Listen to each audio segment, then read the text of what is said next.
লালমনিরহাটের পাটগ্রামে ট্রেনের ধাক্কায় 4 জন নিহত হয়েছেন। সোমবার সন্ধ্যায় উপজেলার আলাউদ্দিননগর রেল স্টেশনের কাছে এই দুর্ঘটনা ঘটে। বিষয়টি নিশ্চিত করেছেন পাটগ্রাম স্টেশন মাস্টার নূর ইসলাম।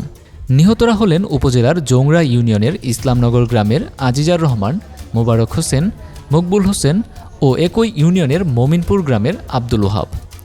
স্টেশন মাস্টার বলেন, বুড়িমারি থেকে ছেড়ে আসা সান্তাহারগামী করতোয়া এক্সপ্রেস ট্রেনটি বিকেল 5টার দিকে পাটগ্রাম রেলওয়ে স্টেশনে আসে।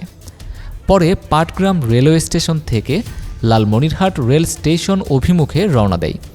এ সময় ট্রেনটি আলাউদ্দিননগর রেলওয়ে স্টেশনে পৌঁছালে রেল লাইনে বসে থাকা 4 কৃষককে ধাক্কা দেয়।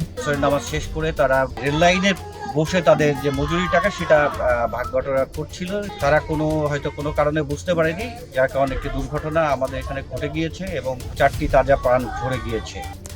পরে স্থানীয় লোকজন গুরুতর আহত অবস্থায় তাদেরকে উদ্ধার করে পাটগ্রাম হাসপাতালে নিয়ে গেলে কর্তব্যরত চিকিৎসক মৃত ঘোষণা করেন।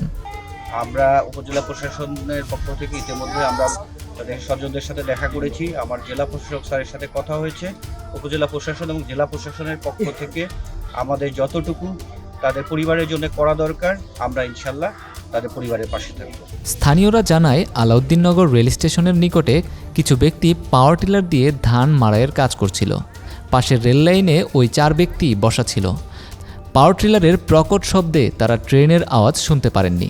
ফলে ট্রেন ইঞ্জিনের ধাক্কায় ঘটনাস্থলেই তাদের মৃত্যু হয়।